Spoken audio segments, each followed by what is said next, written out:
أصحابك يا سيدي يا حبيب اللہ۔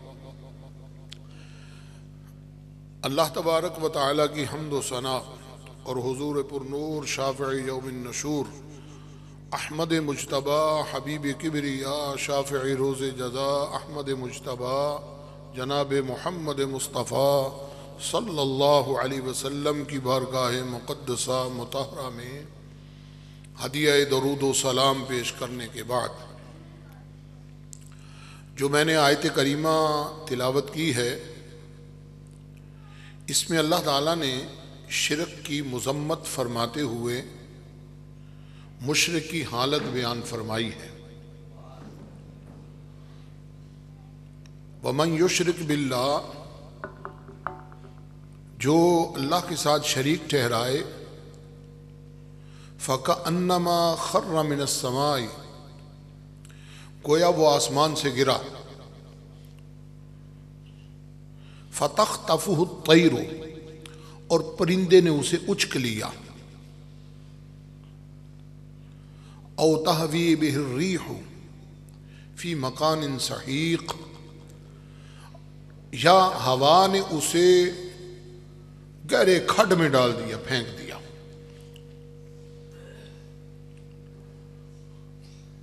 اللہ تعالیٰ نے قرآن کریم میں بہت ساری آیات میں مشرکین کی اور شرک کی مذمت فرمائی ہے۔ اللہ تبارک و تعالیٰ نے فرمایا وَاعْبُدُوا اللَّهَ وَلَا تُشْرِكُوا بِهِ شَيْئًا، اور اللہ کی عبادت کرو اور اس کے ساتھ کسی شے کو بھی شریک نہ ٹھہراؤ۔ شریک کا معنی ہوتا ہے ساجی بنانا، کسی کو برابر ٹھہرانا۔ اگر کوئی آدمی کاروبار کرے اور کاروبار میں 4 آدمی اپنا حصہ ڈالیں تو وہ کاروبار میں سب شریک ہو جاتے ہیں، چاہے کسی کا 1 روپیہ ہو، کسی کا 10 روپے ہو، کسی کا 1000 روپیہ ہو، تو وہ آپس میں کیا ہو گئے؟ شریک ہو گئے۔ تو ہر ایک کا اس کاروبار میں شراکت میں حصہ ہو گیا۔ اللہ تبارک و تعالی نے ہمیں فرمایا کہ اللہ کے ساتھ شریک نہیں ٹھہرانا، یعنی کوئی بھی مخلوق میں سے ایک ٹیڑی پیسے کا بھی رب کے ساتھ شراکت اس کی نہیں ہے، نہ خلق میں، نہ رزق میں، نہ ملکیت میں، کسی شے میں بھی کوئی بھی رب کا شریک نہیں ہے۔ اور جب ہم کلمہ شریف پڑھتے ہیں تو سب سے پہلے شرک کی مذمت کرتے ہیں۔ کیا کہتے ہیں؟ لا الہ الا اللہ، اللہ کے غیر کوئی معبود نہیں، کوئی عبادت کے لائق نہیں۔ اور حضور نبی کریم صلی اللہ علیہ وسلم نے اس زمانے میں جو مشرک تھے ان کو بھی اس بات کو سمجھایا کہ اللہ تعالیٰ کا کوئی شریک نہیں ہے۔ اور اللہ تعالیٰ نے ایک مثال بیان فرمائی ہے کہ ایک غلام ہو اور وہ غلام مشترک ہو، اگر 10 آدمی بھی شریک ہوں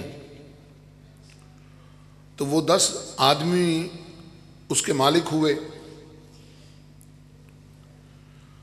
اور ایک آدمی ایک ہی مالک کا غلام ہو تو دونوں میں کتنا فرق ہے کہ وہ 10 جو مالک ہیں، ایک غلام 10 مالکوں کو راضی نہیں کر سکتا۔ ایک غلام کو ایک آقا کہے کہ تو یہ کام کر، دوسرا کہے یہ کام کر، تیسرا کہے یہ کام کر، سارے 10 کے 10 اس کو ایک کام کہیں، ہر ایک الگ الگ کام کہے، تو کیا وہ سارے کام کر لے گا؟ ضرب اللہ مثلا رجلا متشاکسون فیہ رجل واحد، اللہ تعالیٰ ایک مثال بیان فرماتا ہے کہ ایک غلام جس کے کتنے ہی مالک ہوں اور ایک غلام وہ جس کا ایک ہی مالک ہو، فرماتا حل یستویان مثلا، کیا دونوں برابر ہوتے ہیں؟ ہرگز نہیں۔ تو مسلمان جو ہے وہ ایک ہی کا مملوک ہے اور وہ اللہ کی ذات ہے۔ اللہ کے علاوہ مسلمان کسی کا بھی بندہ نہیں ہے۔ اور رب تبارک و تعالی فرماتا ہے وَمَنْ أَضَلُّ مِمَّنْ يَدْعُو مِن دُونِ اللَّهِ مَن لَّا يَسْتَجِيبُ لَهُ إِلَىٰ يَوْمِ الْقِيَامَةِ وَهُمْ دُعَائِهِمْ غَافِلُونَ۔ اس سے بڑھ کر گمراہ کون جو اللہ کے ساتھ اور کسی کی عبادت کرے، ایسوں کی جو قیامت تک جواب ہی نہیں دے سکتے۔ اور فرمایا کہ وہ ان کے معبودان باطلہ تو ان سے بالکل غافل ہیں، ان کو پتہ ہی نہیں ہے کہ کوئی ان کی عبادت کر رہا ہے۔ اور جب قیامت کا دن آئے گا وَإِذَا حُشِرَ النَّاسُ كَانُوا لَهُمْ عَادًا وَكَانُوا بِعِبَادَتِهِمْ كَافِرِينَ۔ جب قیامت کا دن آئے گا تو وہ ان سے بیداری کا اظہار کریں گے۔ تو مشرک جن معبودان باطلہ کی عبادت کرتا ہے وہ قیامت کے دن سب کے سب ان کے انکاری ہو جائیں گے۔ تو اللہ تعالیٰ نے قرآن کریم میں جا بجا شرک کی مذمت فرمائی ہے۔ اب جاننا چاہیے کہ شرک کیا ہوتا ہے۔ آج کل ہمارے ہاں بہت سارے گمراہ فرقے ہیں، ان کا جمع خرچ ہی صرف شرک پر ہوتا ہے۔ جس چیز کو دیکھا وہی شرک، جس چیز کو دیکھا وہی شرک۔ قبر پر چلے گئے تو شرک ہو گیا جی، کسی نے ڈھول بجا دیا جی شرک ہو گیا، کسی نے قبر پر چادر ڈال دی شرک ہو گیا، کسی نے کسی کو تعظیماً چوم لیا شرک ہو گیا۔ تو ان کے ہاں شرک جو ہے نا وہ بہت عام ہے۔ جیسے گندی نالی میں پانی بہتا ہے نا، اس طرح ان کا شرک بھی یوں ہی بہتا ہے، ہر چیز کو شرک کہتے ہیں۔ اگر شرک اتنا ہی عام ہو اور شرک کو نہ سمجھا جائے تو دنیا میں کوئی بھی مسلمان باقی نہیں بچتا، ٹھیک ہے نا؟ کیوں کہ اللہ تبارک و تعالی نے اس عالم دنیا کو عالم اسباب بنایا ہے۔ اللہ تعالیٰ نے عالم دنیا کو عالم اسباب بنایا ہے اور ہر چیز کو سبب کے ساتھ منسلک فرما دیا۔ اور جب اس نے ہر چیز کو سبب کے ساتھ منسلک فرما دیا تو مسلمان اپنے کلام میں سبب کی طرف نسبت کرتا ہے۔ کیا کرتا ہے؟ سبب کی طرف نسبت کرتا ہے۔ پانی نے پیاس بجھا دی، کھانے نے بھوک مٹا دی، دوا نے مریض کو شفا دے دی۔ یہ کیا ہیں؟ یہ سب اسباب ہیں۔ اچھا، اب اگر یہ کہہ دیا جائے کہ دوا نے مریض کو شفا دی تو شرک ہوا، اور اگر کہا جائے اللہ کے محبوب نے شفا دی تو فوراً شرک کا دورہ پڑنا شروع ہو جاتا ہے، ٹھیک ہے نا؟ حضور نبی کریم صلی اللہ علیہ وسلم نے ہمیں شرک اور توحید میں فرق سمجھایا ہوا ہے۔ حضرت امام مالک رحمۃ اللہ علیہ کے بارے میں سعودی حکومت نے جو رسالے چھاپے ہوئے ہیں نا، ان میں ایک ان کا قول لکھا ہوا ہے۔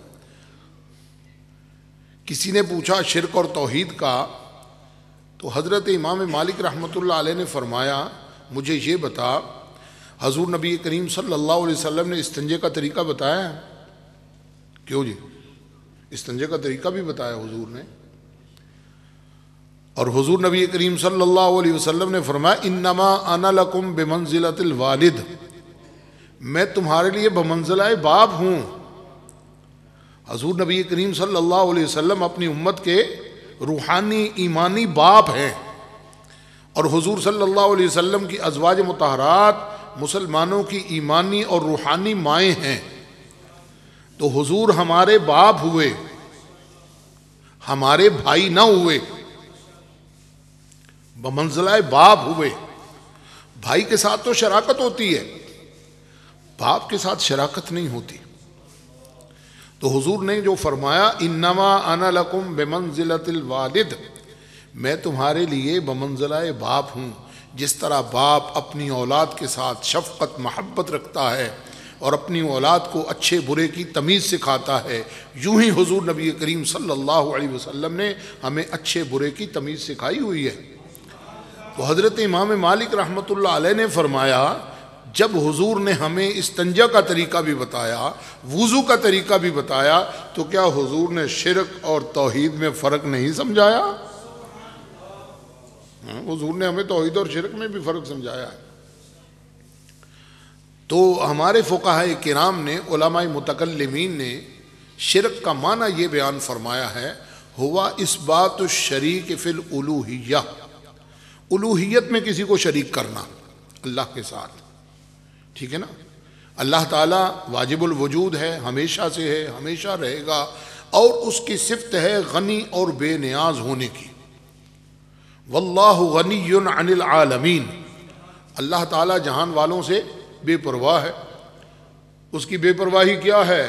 ان یشاء یذہبکم ویأتی بخلق جدید وما ذلک علی اللہ بعزیز، اگر وہ چاہے تو تمہیں سب کو ہی لے جائے، سب کو مار دے اور نئے اور لے آوے مخلوق، اس کے لیے تو کوئی مشکل نہیں ہے۔ تو اللہ تعالیٰ جو ہے وہ کیا ہے؟ بے نیاز ہے، مخلوق سے بے پرواہ ہے۔ نہ اس کو ہماری عبادت کی ضرورت ہے، نہ ہماری نیکی اس کو کوئی فائدہ پہنچاتی ہے، اور نہ ہمارا گناہ اس کو کوئی نقصان پہنچاتا ہے۔ اگر کوئی ساری مخلوق اللہ کو سجدہ کر رہے، سب رب کو مان لیں، تو کیا اللہ کی خدائی میں کوئی اضافہ ہوگا؟ کچھ بھی نہیں ہوگا۔ اور اگر ساری مخلوق رب کی منکر ہو جائے تو کیا رب تعالیٰ کی خدائی معطل ہو جائے گی؟ ہرگز نہیں، ٹھیک ہے نا۔ اللہ تبارک و تعالیٰ تو ہمیشہ سے ہے اور ہمیشہ رہے گا، اس کو کسی کی کوئی پرواہ نہیں ہے۔ تو اللہ تعالیٰ غنی ہے، بے نیاز ہے۔ پڑھتے ہو نا قل هو اللہ احد، آگے کیا آتا ہے؟ اللہ الصمد، اللہ بے پرواہ ہے۔ تو یہ اللہ کی صفت ہے۔ کیا کوئی مخلوق ایسی ہے جس کو رب کی ضرورت اور حاجت نہ ہو؟ جو جتنا زیادہ رب کے قریب اتنا زیادہ رب کا محتاج، جتنا کوئی زیادہ رب کے قریب اتنا ہی وہ زیادہ رب کا محتاج۔ تو اللہ تو سب سے بے پرواہ ہے، لیکن اس کی ایک صفت یہ ہے کہ وہ قدردان ہے۔ کیا ہے؟ قدردان ہے، بندے کی قدر فرماتا ہے، اس کو شان دیتا ہے۔ وہ جو اس نے شان دی ہے وہ اس سے اس کی مخلوق میں پھر مراتب میں فرق آیا۔ اللہ کے ہاں سب سے زیادہ قدر و منزلت والے اللہ کے انبیاء ہیں۔ ان سب نبیوں میں پھر قدر و منزلت والے اولو العزم رسول ہیں۔ حضرت نوح علیہ السلام، حضرت ابراہیم علیہ السلام، حضرت موسیٰ علیہ السلام، حضرت عیسیٰ علیہ السلام، حضور نبی کریم صلی اللہ علیہ وسلم، ان کو اولو العزم رسول کہا جاتا ہے۔ رسولوں میں یہ اولو العزم رسول ہیں۔ اور ہمارے عقائد کی کتابوں میں لکھا ہے کہ اللہ کے انبیاء کرام 1,24,000 یا 2,24,000 کم و بیش جتنے بھی ہیں، ان میں 313 رسول ہوئے۔ کتنے؟ 313 رسول ہوئے۔ ان 313 رسولوں میں یہ اولو العزم انبیاء ہوئے۔ حضرت نوح علیہ السلام، حضرت ابراہیم علیہ السلام، حضرت موسیٰ علیہ السلام، حضرت عیسیٰ علیہ السلام اور حضور نبی کریم صلی اللہ علیہ وسلم، یہ 5 اولو العزم رسول کہلاتے ہیں۔ اور پھر ان 5 اولو العزم رسولوں میں سب سے اونچا مرتبہ رب نے حضور نبی کریم صلی اللہ علیہ وسلم کو عطا فرمایا۔ زندہ باد، زندہ باد۔ اب شرک اس کو کہا کہ الوہیت میں کسی کو شریک جانا جائے، وگرنہ اللہ تعالی نے اپنی بعض صفات کا بندے کو مظہر بنایا. اللہ تعالی حیات ہے، حی ہونا اس کی صفت ہے. اس نے بندے کو زندہ کیا یا نہیں کیا؟ اور اس نے زمین کو بھی زندہ کیا اور پانی کے سبب کیا. وَجَعَلْنَا مِنَ الْمَاءِ كُلَّ شَيْءٍ حَيٍّ، ہم نے ہر چیز کو پانی سے زندگی بخشی. تو وہ چاہتا تو پانی کے بغیر بھی زندہ کر سکتا تھا، لیکن اس نے دنیا کو اسباب کے ساتھ منسلک فرمایا. ٹھیک ہے نا؟ ہمارے موسم کتنے ہیں؟ 4. موسم بہار، موسم خزاں، موسم سرما، موسم گرما. اب موسم خزاں کیا ہوتا ہے جی؟ جس میں درختوں کے پتے جھڑ جاتے ہیں. یہ بھی اللہ کی شان ظاہر کرنے کو ہے کہ ایسی ہوا چلے کہ پتے ہی جھڑ کر گر پڑے. کوئی اتار دیں ان کو پتوں کو؟ رب نے ہوا میں ایسی تاثیر رکھی کہ جب وہ چلے تو درخت گنجے ہو جاتے ہیں. ٹھیک ہے نا؟ ٹہنیوں کے ساتھ پتے نہیں رہتے. اور جب بہار کا موسم آتا ہے تو پھر کیا ہوتا ہے؟ پھر پتے لگنے شروع ہو جاتے ہیں. تو اللہ نے جب ہوا میں یہ اثر رکھا ہے کہ خزاں کی ہوا چلے تو پتے جھڑ جائیں، اور بہار کی ہوا چلے تو درختوں میں پتے نکل آئیں، اور رب کے پیاروں کی سانسوں میں بھی رب نے یہ برکت رکھی ہے کہ جہاں سانس پہنچے وہاں زندگی آ جائے. اللہ تعالیٰ نے حضرت خضر علیہ السلام کا واقعہ بیان فرمایا. حضرت موسیٰ علیہ السلام آپ خطبہ ارشاد فرما رہے ہیں، وعظ فرما رہے ہیں. تو آپ سے سوال کیا کہ اے موسیٰ علیہ السلام بتائیے لوگوں میں سب سے بڑا عالم کون ہے؟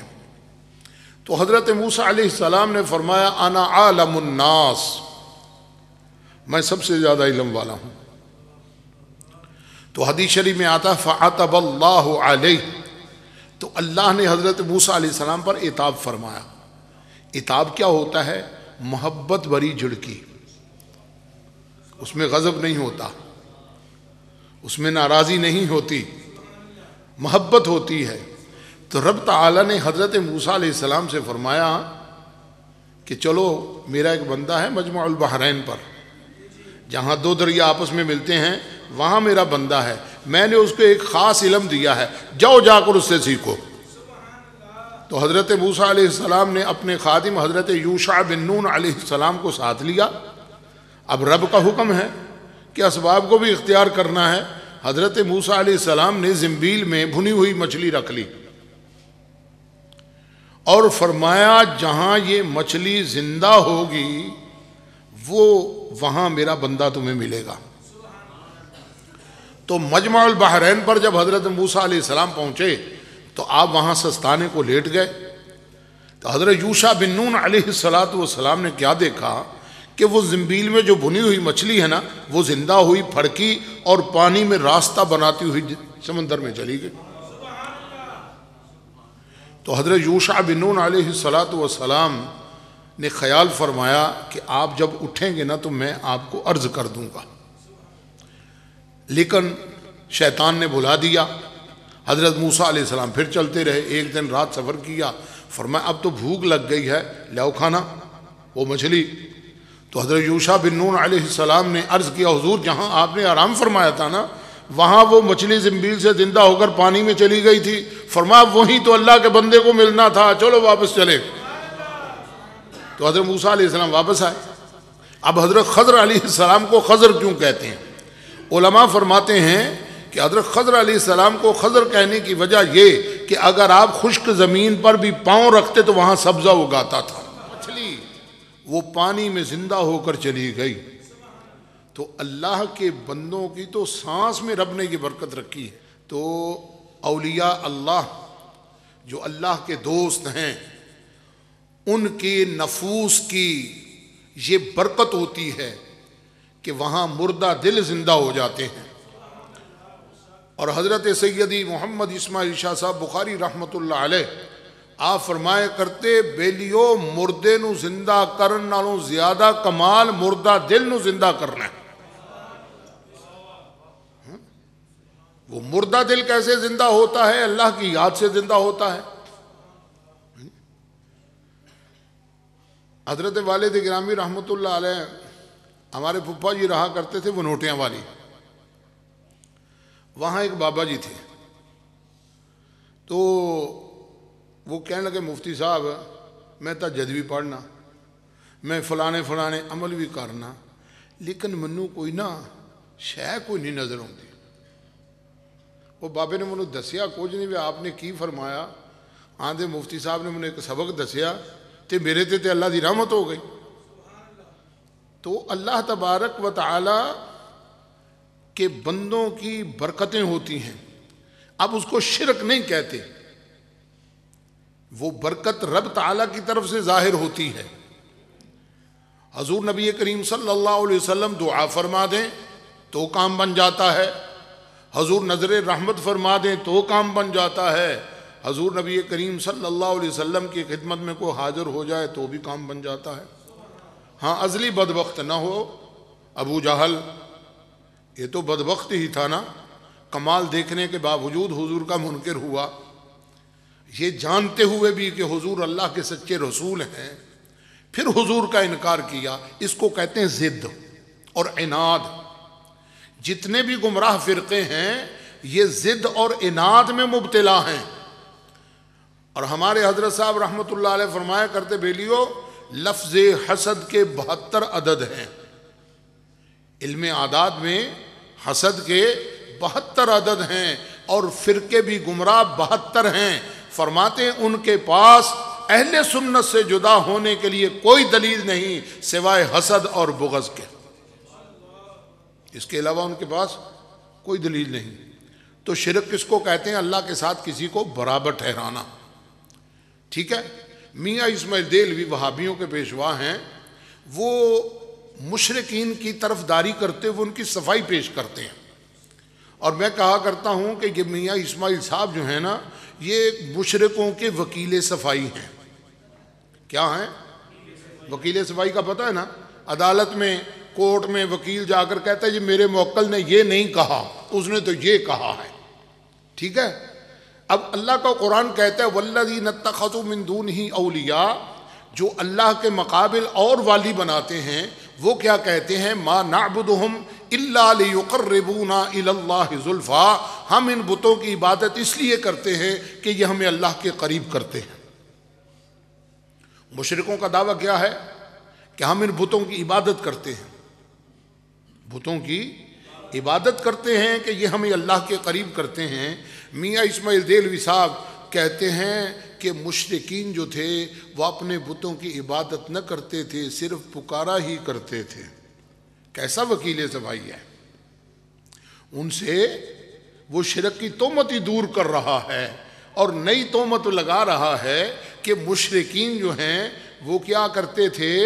صرف بتوں کو پکارا کرتے تھے، ان کی عبادت نہیں کیا کرتے تھے۔ رب ان کا بیان کرتا ہے کہ وہ ان کی عبادت کرتے تھے، اور وکیل صفائی کہتا ہے عبادت نہیں کرتے تھے، صرف پکارا ہی کرتے تھے۔ اس لیے وہ کہتے ہیں جی اللہ کے غیر کسی کو بھی پکارنا شرک ہوتا ہے، اللہ کے غیر کسی کو بھی پکارنا شرک ہوتا ہے۔ اب بتائیے اس شرک سے کون بندہ بچے گا؟ بیٹا ماں کو پکارے، ماں بیٹے کو پکارے، بھائی بھائی کو پکارے، دوست دوست کو پکارے، او اجی صاحب میری گل سنیو، ہو گیا مشرک ہیں؟ تو کہتے ہیں نہیں نہیں کسی ولی کو پکارنا شرک ہے۔ اچھا اے باقی ساری مخلوق اللہ دی شریک ہے، یہ سارے خدا بنے پے نے، بھی ان کو پکار لو۔ حضرت مولانا بشیر صاحب رحمۃ اللہ علیہ آپ فرمایا کرتے یہ نانک شاہی مذہب ہے۔ کیڑا؟ نانک شاہ دا پتہ جی نا، گرو نانک دا، وہ کہتے ہیں یہ نانک شاہی مذہب ہے۔ انہوں دی ایک کہاوت مشہور ہے کہ ایک بندہ دفتر گیا تے سردار ہری باہر کھلوتے سن، چوکیدار۔ اس سردار ہری پوچھتے نے کہ میں صاحب نو ملنا ہے۔ وہ چوکیدار آندا بہ جا، صاحب علی ویلے نہیں ہے میٹنگ چ نے، بہ جاندہ ہے۔ تھوڑی دیر بعد پھر آندا ہے سردار جی میں صاحب نو ملنا ہے۔ انہوں نے کہا بس سردار صاحب ہری ویلے نہیں ہے۔ وہ بیچارہ سویر تو لے کے شام تک اتنے بیٹھا رہا، وہ ویندا ہے ਜਿਹੜਾ ਬੰਦਾ ਹੁੰਦਾ ਸਿੱਧਾ ਹੀ ਲੰਘਦਾ ਜਾਂਦਾ ਤੇ ਜਾ ਕੇ ਸਾਹਿਬ ਨੂੰ ਮਿਲ ਕੇ ਆ ਜਾਂਦਾ। ਉਹ ਸਰਦਾਰਾਂ ਨੂੰ ਪੁੱਛਦਾ, ਸਰਦਾਰ ਜੀ ਇਹ ਸਾਰੇ ਲੰਘੀ ਜਾਂਦੇ ਨੇ ਤੇ ਮੈਨੂੰ ਤੁਸੀਂ ਰੋਕ ਛੜਿਆ? ਆਂਦਾ ਉਹਨਾਂ ਇੰਜ ਕਰਾਉਣਿਆਂ ਨੇ ਮੈਨੂੰ ਪੁੱਛਿਆ ਕੋਈ? ਇਹਦੀ ਬਗੈਰ ਪੁੱਛੋ ਤਾਂ ਤੁਸੀਂ ਲੰਘ ਜਾਓ, ਤੇ ਜੇ ਸਰਦਾਰਾਂ ਨੂੰ ਪੁੱਛੋ ਫਿਰ ਨਹੀਂ ਲੰਘਣ ਦੇਣਾ। ਆਂਦੇ ਬਾਕੀ ਸਾਰੀ ਦੁਨੀਆ ਸ਼ਿਰਕ ਕਰਦੀ ਰਵੇ ਕੱਖ ਨਹੀਂ ਹੋਣਾ। ਜਦੋਂ ਤੁਸੀਂ ਅੱਲਾਹ ਦੇ ਨਬੀ ਤੇ ਵਲੀ ਦਾ ਨਾਂ ਲਿਆ ਤਾਂ ਹੁਣ ਸ਼ਿਰਕ ਹੋ ਗਿਆ।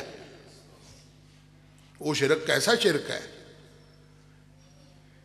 کہ اللہ کے نبی کو پکارو تو شرک ہو گیا، اللہ کے ولی کو پکارو تو شرک ہو گیا۔ اللہ تبارک و تعالی کے غیر کو پکارنا اگر شرک ہو تو سوال یہ ہے کہ نماز میں نبی کو پکارتے ہو، السلام علیکہ ایہا النبی ورحمۃ اللہ وبرکاتہ پڑھتے ہو، تو جو نماز شرک پر مشتمل ہو کیا یہ کہا جا سکتا ہے کہ اللہ کی بارگاہ میں قبول ہوگی؟ اللہ کے نبی تو شرک ختم کرنے کو آئے، نہ کہ شرک پھیلانے کو۔ تو ان کے ہاں حضرت قبلہ سید صاحب رحمۃ اللہ علیہ فرمایا کرتے، ان لوگوں کے پاس دو تھیلے ہیں۔ کتنے تھیلے؟ دو، ایک میں شرک ہے اور ایک میں بدعت ہے۔ ہاتھ بھی دو ہیں، تھیلے بھی دو ہیں، جدھر جاتے ہیں بس یہی بانٹتے جاتے ہیں، یہ شرک ہے، یہ بدعت ہے، یہ شرک ہے، یہ بدعت ہے، نہ شرک کا پتہ نہ بدعت کا پتہ۔ تو اللہ تعالیٰ مشرکین کی مذمت فرماتا ہے، اور جب بندہ لا الہ الا اللہ محمد الرسول اللہ صلی اللہ علیہ وسلم کی تصدیق کرتا ہے تو اب کیا مشرک رہا؟ وہابیوں نے ایک اصطلاح نکالی، کلمہ گو مشرک۔ کیڑے؟ کلمہ گو مشرک، یعنی کلمہ پڑھنے والے مشرک۔ اچھا، اسلام میں داخل ہونے کا ایک ہی راستہ ہے، اسلام میں داخل ہونے کا ایک ہی راستہ ہے، وہ کیا ہے؟ لا الہ الا اللہ محمد الرسول اللہ۔ اب اگر اس پڑھنے سے بھی بندہ مسلمان نہیں ہوتا تو بتائیے پھر مسلمان کس سے ہوگا؟ لا الہ الا اللہ محمد رسول اللہ پڑھنے سے تو نہ ہوا، کس سے مسلمان ہوگا؟ قرآن پڑھنے سے تو مسلمان نہیں ہوتا، ٹھیک ہے نا؟ نماز پڑھنے سے مسلمان نہیں ہوتا، روزہ رکھنے سے مسلمان نہیں ہوتا، دنیا سے بے رغبت ہونے سے مسلمان نہیں ہوتا۔ مسلمان کب ہوگا؟ جب سچے دل سے کہے گا لا الہ الا اللہ محمد الرسول اللہ صلی اللہ علیہ وسلم۔ تو یہی اسلام میں داخل ہونے کا رستہ ہے، باقی کوئی اور رستہ نہیں ہے۔ تو جب لا الہ الا اللہ محمد الرسول اللہ کہا تو تمام معبودان باطلہ کا انکار کر دیا اور سچے خدا کے واحد و یکتا ہونے کا ایمان لے آیا۔ اور اللہ تعالیٰ نے مشرکوں کے بارے میں فرمایا ہے کہ جب یہ جہنم میں جائیں گے نا تو آپس میں لڑیں گے، جھگڑیں گے۔ ان ذالک لحق تخاصم اہل النار، دوزخیوں نے جہنم میں جا کر لڑنا ہے، ایک دوسرے پر تہمتیں رکھیں گے، تو نے مجھے گمراہ کیا، وہ کہے گا تو نے مجھے گمراہ کیا، وہ کہے گا میں نے کب تمہیں کیا، تم اپنی مرضی سے ہمارے پیچھے آ گئے تھے، ٹھیک ہے نا؟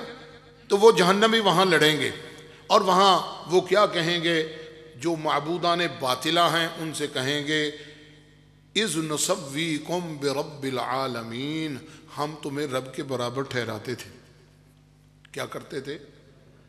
تو رب کے برابر ٹھہرانے کا نام شرک ہے، رب کے برابر ٹھہرانا یہ شرک ہے۔ حضرت قبلہ والد صاحب رحمۃ اللہ علیہ فرماتے ہیں یہ لوگ کہتے ہیں جی قبراں تے جانا شرک ہے، جی قبراں تے جانا شرک ہے۔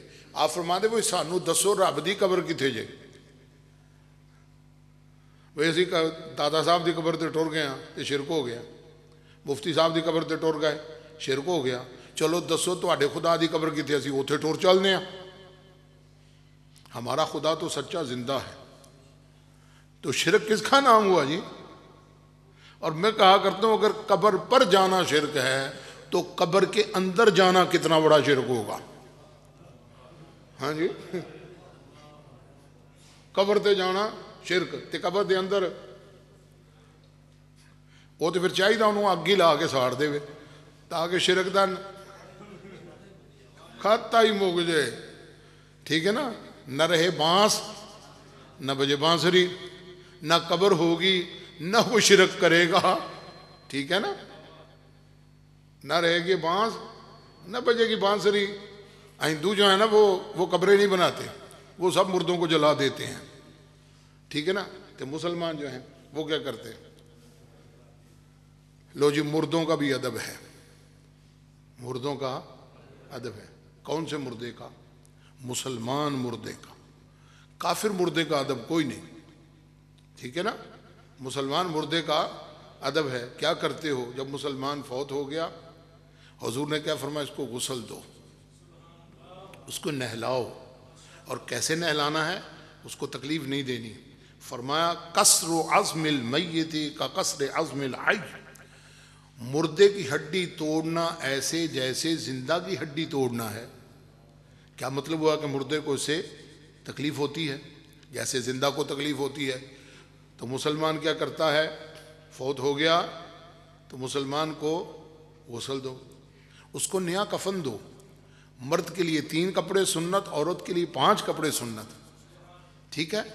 اب اس میت کو تم نے گھسیٹ کر نہیں لے جانا، پاؤں میں رسی ڈال کے نہیں لے جانا، گلے میں رسی ڈال کر اس کو گھسیٹ کر نہیں لے جانا. کیا کرنا ہے؟ چارپائی پر لیٹاؤ اور 4 مسلمان ان کو اپنے کندھے پر اٹھائیں. ٹھیک ہے نا.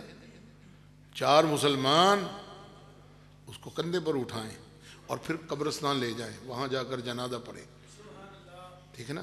علامہ مسعود کاسانی رحمۃ اللہ علیہ فرماتے ہیں یہ مسلمان کا جنازہ بھی مسلمان کی تعظیم کے لیے پڑھا جاتا ہے.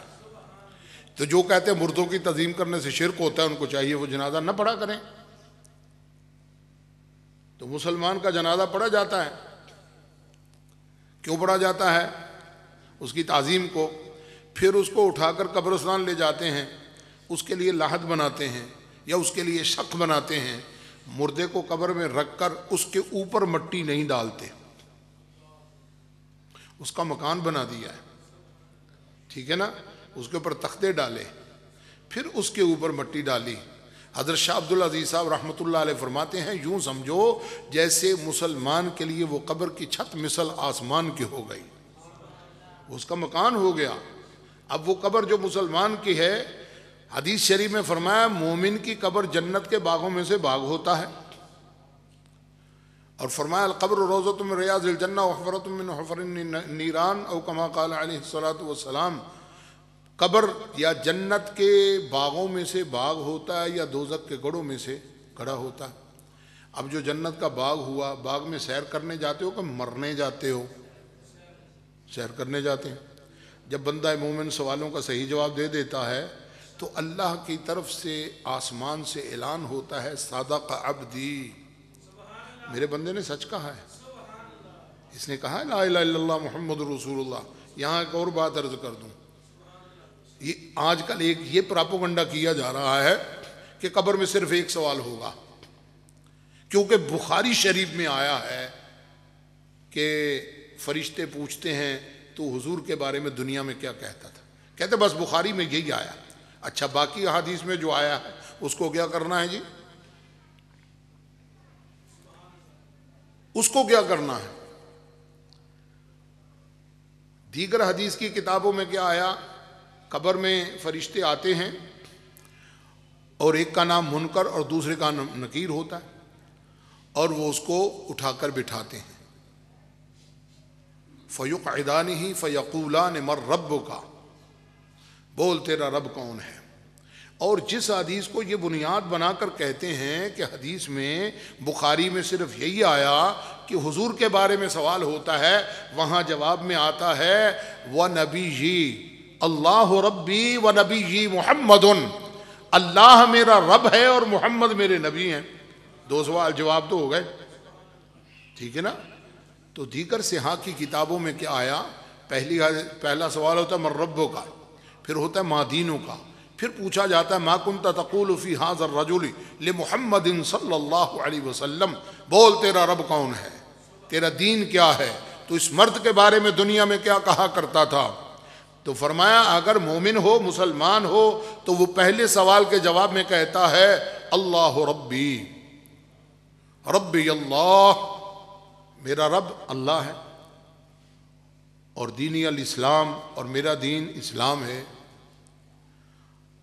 اور جب حضور کے بارے میں سوال ہوتا ہے تو وہ کہتا ہوا محمد الرسول اللہ الذی جاءنا بالبینات والہدی، اور بخاری شریف میں آتا ہے وہ کیا کہتا ہوا محمد ہوا محمد ہوا محمد، یہ اللہ کے رسول ہیں جو ہمارے پاس روشن دلائل لے کر آئے تھے، اور یہ محمد صلی اللہ علیہ وسلم ہیں۔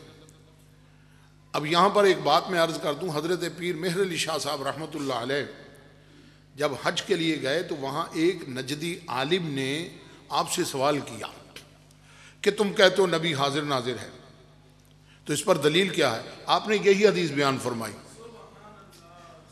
کہ فرشتہ سوال کرتا ہے ما کنت تقول فی ھذا الرجل، آپ نے فرمایا ھذا جو ہے عربی زبان میں یہ محسوس مبصر کے لیے اشارے کے لیے ہوتا ہے، اور الرجل خاص مرد کو کہتے ہیں، صورت الرجل کو الرجل نہیں کہتے، آدمی کی تصویر کو رجل نہیں کہتے، اس مشخص معین شخص کو کہا جاتا ہے۔ تو فرمایا یہ حدیث بتاتی ہے کہ حضور نبی کریم صلی اللہ علیہ وسلم کا قبر میں دیدار ہوتا ہے، حضور کے سامنے اس امتی سے پوچھا جاتا ہے اس مرد کے بارے میں کیا کہا کرتا تھا۔ تو حضرت علامہ ارشد القادری رحمۃ اللہ علیہ فرماتے کہ جو نبی تیری قبر میں منو مٹی تلے تشریف لا سکتے ہیں تو زمین کے اوپر آنے سے کون سی چیز روکنے والی ہے؟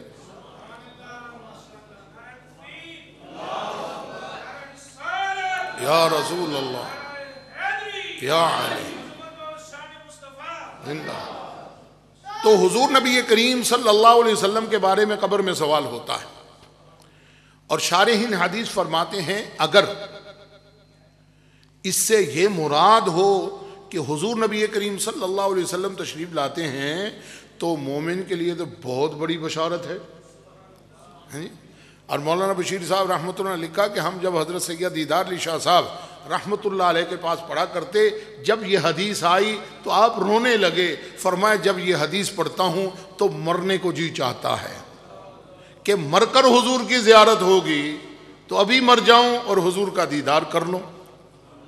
تو مومن قبر میں جنتی نعمتیں پاتا ہے، اور جنت کی طرف اس کے لیے کھڑکی کھولی جاتی ہے، پہلے دوزخ کی طرف سے کھولی جاتی ہے اور پھر اس کو فوراً بند کر دیا جاتا ہے، اور پھر فرشتے اس کو کہتے ہیں اگر تو سوالوں کا صحیح جواب نہ دیتا تو تیرے لیے وہ مقام تھا، اب تو نے صحیح جواب دیے ہیں، اب تیرے لیے وہ مقام ہے جنت میں۔ اس کو صبح و شام دکھایا جاتا ہے کہ جنت میں وہ تو فلاں جگہ تیرا ٹھکانہ ہے، ٹھیک ہے نا؟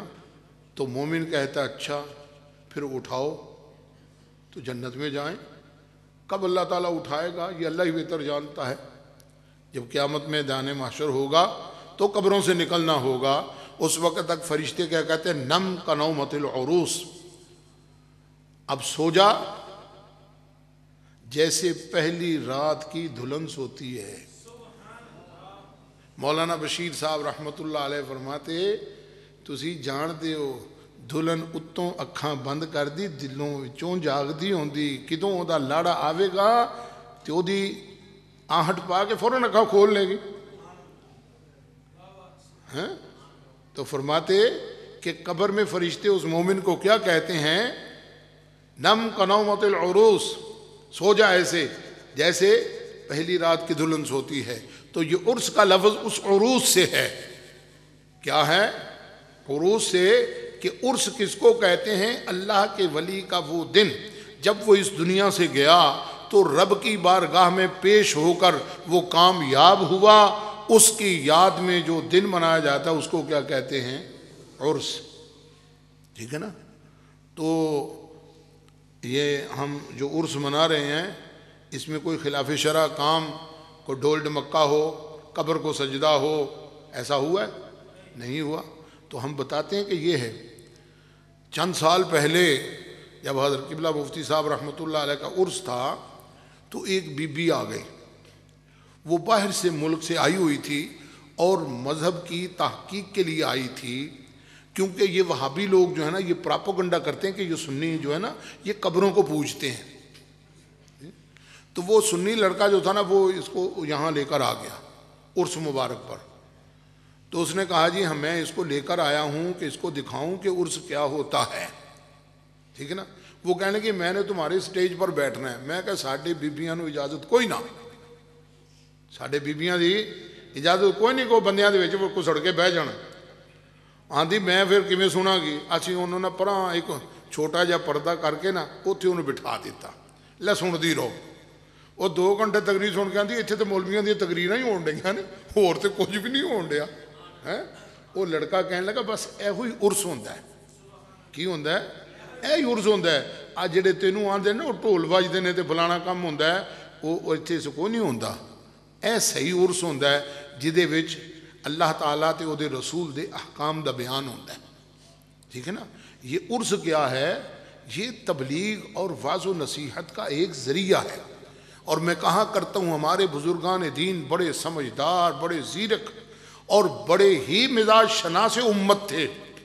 انہوں نے مسلمانوں کے لیے تبلیغ اسلام کے ایسے مواقع میں بیان کر دیے کہ اب کیا ہو گیا، مسلمان فوت ہو گیا، کل کرنا ہے نا، تو مسلمان کٹھے ہون گے تو کی کرو؟ اتھے تبلیغ کرو۔ ادوں کلاں دے پھسے بندے نسدے کوئی نہیں، مسیتوں نس جاندے نے۔ اتھے ہن چودھری دی ماں جی فوت ہو گئی، ہن اٹھ کے کنے جانا ہے؟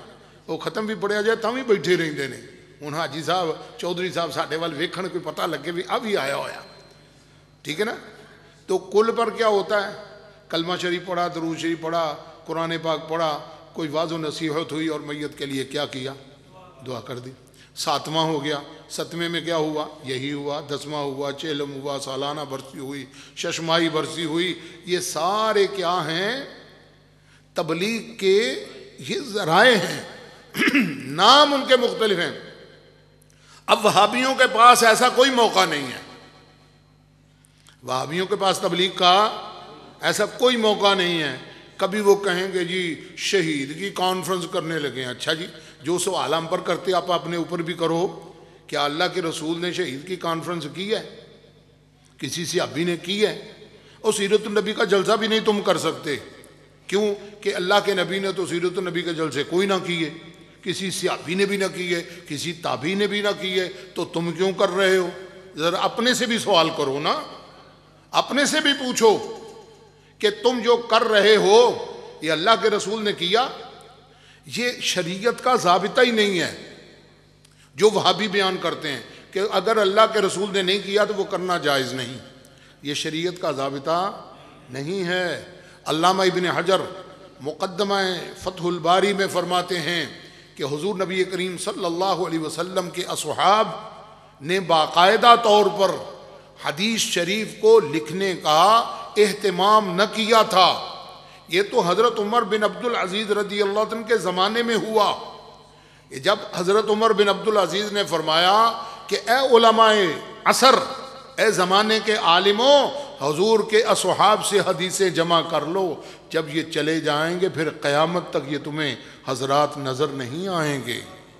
یہ وہ لوگ ہیں جنہوں نے براہ راست حضور نبی کریم صلی اللہ علیہ وسلم کی زیارت کی ہوئی ہے، تو ان سے حدیثیں نقل کر لو۔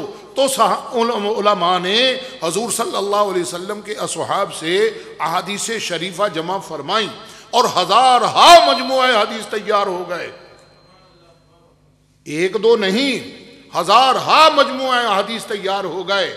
اور حضرت امام ترمذی رحمۃ اللہ علیہ فرماتے ہیں صحابہ کرام کے عہد میں یہ نہیں پوچھا جاتا تھا کہ تو نے حضور سے سنا یا نہیں سنا، کیونکہ صحابہ کرام سارے کے سارے ہی عادل تھے، سارے ہی سچے تھے، کوئی بھی حضور پر بہتان نہیں باندھنے والا تھا۔ فرمایا جب لوگ احادیث شریفہ جمع کرنے لگے نا تو پھر اس زمانے میں ہارون رشید کے زمانے میں ایسے لوگ پیدا ہو گئے جو جھوٹ بولنے لگے اور حضور پر جھوٹ کی نسبت کرنے لگے. اور ایک واقعہ لکھا ہے کہ ایک وضاح حدیث کو پکڑ کر بادشاہ کے پاس پیش کیا گیا تو اس نے کہا اس کو قتل کر دو, پھانسی دے دو اس خبیث کو. تو وہ کہنے لگا کہ میں نے جو حدیثیں پھیلا دی ہیں ان کو کیسے نکالو گے؟ تو بادشاہ وقت نے کہا کہ ہمارے پاس یحییٰ بن معین اور احمد بن حنبل جیسے ایسے لوگ موجود ہیں جو عدالت کی چھاننی میں ڈال کر سچے اور جھوٹے کو جدا جدا کر دیتے ہیں. اور یحییٰ بن معین رحمت اللہ علیہ تو ایسے نقاد تھے کہ ان کو پتہ چل جاتا تھا یہ آدمی جھوٹ بول رہا ہے کہ یہ سچ بول رہا ہے. کسی نے پوچھا کہ اے امام تمہیں کیسے پتہ چل جاتا ہے؟ فرمایا مجھے یہ بتاؤ جب مریض حکیم کے پاس جاتا ہے تو اس کو کیسے بیماری کا پتہ چلتا ہے؟ جی حکیم کو پتہ چل جاتا ہے. کہا ہاں پتہ چل جاتا ہے. فرمایا ہم بھی حضور کی حدیث کے حکیم ہیں, ہمیں بھی پتہ چل جاتا ہے کہ کون جھوٹ بول رہا ہے کون سچ بول رہا ہے. ٹھیک ہے نا. تو مجموعہ احادیث جو ہیں وہ تو بے شمار ہوئے اور مرور زمانہ سے بہت سارے مجموعہ احادیث دنیا سے معدوم ہو گئے, باقی نہیں رہے. اور میں کہا کرتا ہوں بہت ساری ایسی احادیث ہیں جو فقہ کی کتابوں میں ملتی ہیں اور مجموعہ احادیث میں نہیں ملتی محدثین کی, اور بہت ساری احادیث ہیں جو صوفیاء کے ہاں ملتی ہیں محدثین کے ہاں نہیں ملتی. اور علامہ ابن صلاح مقدمہ ابن صلاح میں فرماتے ہیں جب ہم کسی راوی کے بارے میں کہتے ہیں یہ ثقہ نہیں ہے تو یہ ہماری تحقیق ہے, کیا معلوم کہ ہم اس پر یہ تہمت لگا رہے ہیں کہ یہ ثقہ نہیں اور اس کی حالت یہ ہو کہ وہ جنت کے نہروں میں غوطے لگا رہا ہو. ہم تو ظاہر کو جانتے ہیں. ٹھیک ہے نا. حضرت امام جلال الدین سیوطی رحمت اللہ علیہ ایسے امام ہوئے, آپ فرماتے میں نے 72 سے زیادہ مرتبہ عالم بیداری میں حضور صلی اللہ علیہ وسلم کی زیارت کی اور بہت ساری احادیث کے بارے میں حضور سے اس کی صحت معلوم فرمائی. ٹھیک ہے نا. تو کچھ چیزیں کشف سے معلوم ہوتی ہیں, سند میں کوئی حدیث صحیح بھی ہو سکتی ہے اور اس کا متن جو ہے اس کا ضروری نہیں کہ وہ صحیح ہو. کبھی یہ ہوتا ہے کہ متن صحیح ہوتا ہے سند صحیح نہیں ہوتی, حضور کا ارشاد درست ہوا کرتا ہے.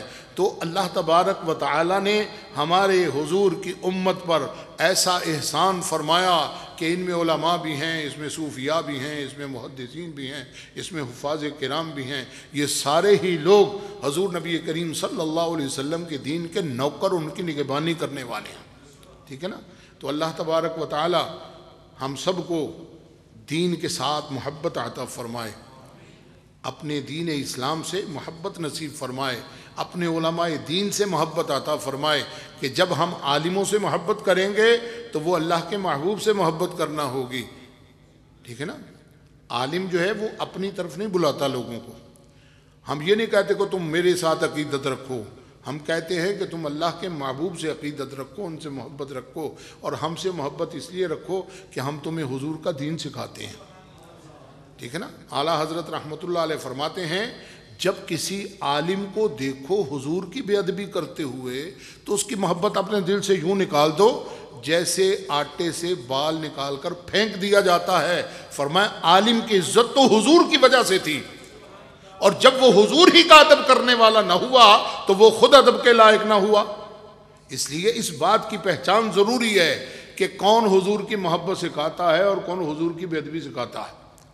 اور الحمدللہ حضرت قبلہ مفتی صاحب رحمت اللہ علیہ ہمیں حضور کی محبت سکھاتے تھے, حضور کا ادب سکھاتے تھے, حضور سے تعلق جوڑنا سکھاتے تھے. اللہ تبارک و تعالی ان کی قبر کو نور سے منور فرما دے اور ان کے فیض نور کو دنیا میں عام فرمائے. اب ہم نماز پڑھیں گے, نماز پڑھنے کے بعد پھر دوسری مجلس شریف شروع ہوگی. میں نے کہا کہ آپ کو میں تھوڑا سا سبق سنا دوں تاکہ تمہیں بھی یاد ہو جائے کہ ہم مشرک نہیں ہیں, ہم اللہ کے ساتھ کسی کو شریک نہیں ٹھہراتے. ٹھیک ہے نا. ہم اللہ کے حبیب کو رب کا حبیب جانتے ہیں, اللہ کے ولی کو اللہ کا ولی جانتے ہیں, نہ کہ رب کے مقابل جانتے ہیں. ٹھیک ہے نا. تو اللہ کے لیے اللہ کے بندے سے محبت, یہ کس سے محبت ہے؟ اللہ کے لیے محبت, اللہ سے محبت ہے. کہ رب کی وجہ سے ہم نے اس بندے سے پیار کیا کہ وہ رب کا پیارا ہے۔ تو قیامت کے دن اللہ تبارک و تعالی ان دو بندوں کو جمع فرما دے گا جن کی بنیاد محبت رسول ہے، اور اللہ کی محبت ہے کہ اس محبت کی وجہ سے اسے ایک دوسرے سے پیار کیا۔ اور ہم سب یہاں جتنے بیٹھے ہوئے ہیں، ہمارا کوئی ذاتی مقصد نہیں ہونا چاہیے، نہ میرا ہو نہ آپ کا ہو۔ مقصد کیا ہو؟ اللہ اور اس کے رسول کی محبت سیکھنا ہے، اللہ اور اس کے رسول کی محبت سیکھنی ہے، اور اس لیے ہم سے پیار کرو کہ ہم تمہیں اللہ اور اس کے رسول کی محبت سکھاتے ہیں۔ اور ماں باپ کا بھی یہ فریضہ ہے۔ حضور نے فرمایا ادبوا اولادکم علی ثلاث خصال، اپنی اولادوں کو 3 باتوں کی تربیت دیا کرو، ان کو یہ سبق سکھایا کرو۔ حب نبیکم، اپنے نبی کی محبت سکھاؤ، وحب اہل بیتہ، اور حضور کے گھر والوں کی محبت سکھاؤ، وتلاوت القرآن، اور قرآن کی تلاوت سکھاؤ۔ ٹھیک ہے نا؟ تو قرآن کی تلاوت سیکھو، قرآن کریم پڑھا کرو، اور خصوصاً رات کو سورہ واقعہ شریف ضرور پڑھا کرو۔ کیا؟ سورہ واقعہ شریف۔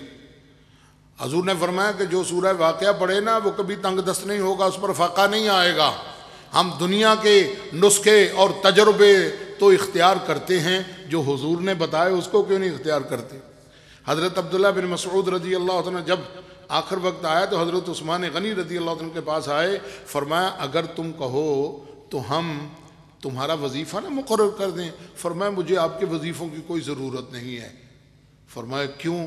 فرمایا میں بھی اور میری بیٹیاں روزانہ رات کو سورہ واقعہ شریف پڑھ کے سوتی ہیں، ہمیں یہ ڈر نہیں کہ ہم پر فاقہ آئے گا۔ تو سورہ واقعہ پڑھو کہ یہ تنگ دستی کو دور کرتی ہے۔ اور ابا جی رحمۃ اللہ علیہ فرمایا کرتے اس لیے نہیں پڑھنی چاہیے بلکہ اللہ کا کلام سمجھ کر پڑھو، برکت زیادہ ہوگی۔ ہاں جی، نیت جو ہے وہ ٹھیک ہو جائے تو اللہ تعالیٰ کی رحمت ہو جاتی ہے۔ اللہم صلی وسلم وبارک علی سیدنا و مولانا محمد معدن الجود والکرم وآلہ الکرام وابنہ الکریم واصحابہ العظام وبارک وسلم۔ اللہم آتنا فی الدنیا حسنۃ وفی الآخرۃ حسنۃ وقنا عذاب النار وادخلنا الجنۃ مع الابرار یا عزیز یا غفار بحرمت حبیبک سید الابرار فصہل یا الہی کل صعب۔